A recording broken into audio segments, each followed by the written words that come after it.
Hello, welcome to this edition of Mrs. Pilcher's Bookshelf. I hope you're having a fantastic week.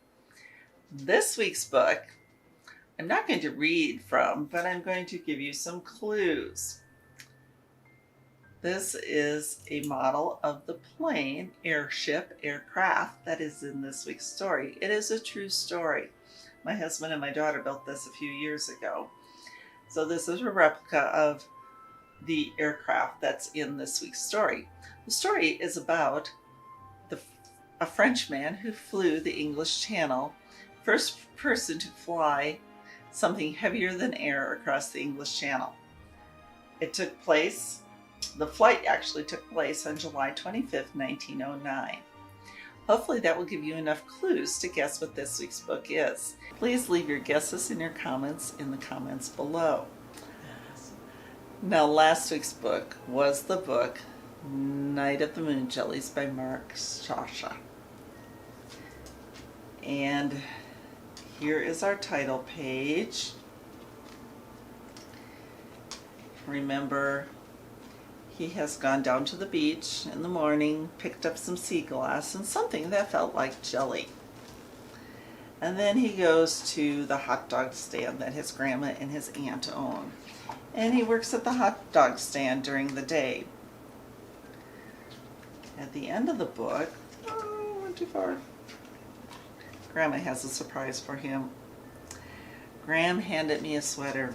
You'll need this for the surprise, she said. She started down the pier and stopped at a boat, the Periwinkle. Welcome aboard, said a cheery voice. Tyler, a fisherman, helped us onto the boat. There's hot chocolate inside, he said. Tyler threw the ropes onto the dock and climbed up to start the engine. The engine roared as we headed out to the dark sea. Let's go in and keep warm, Graham said. The cabin smelled of hot chocolate. The lights along the shore got smaller and closer together. We went out farther and farther. The engine slowed. Graham held up the bag of sea glass and jelly. Something sparkled inside. It's a moon jelly, Graham said.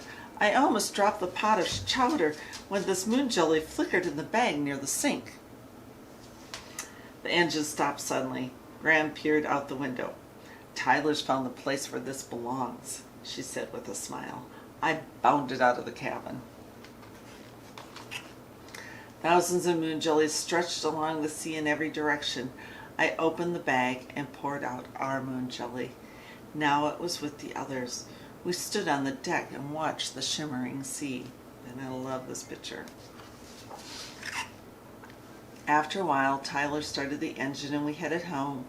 At the dock, we thanked Tyler and walked to Graham's. She made chamomile tea and put some melon on a plate.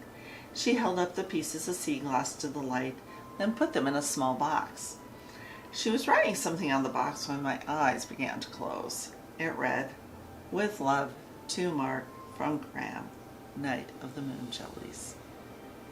So this is a story from our author's childhood. And I just love the pictures in this book.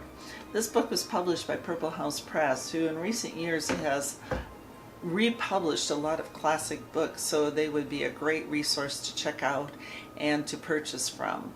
Of course, you can always check out the book from your local library or purchase it through another independent bookstore or through Amazon.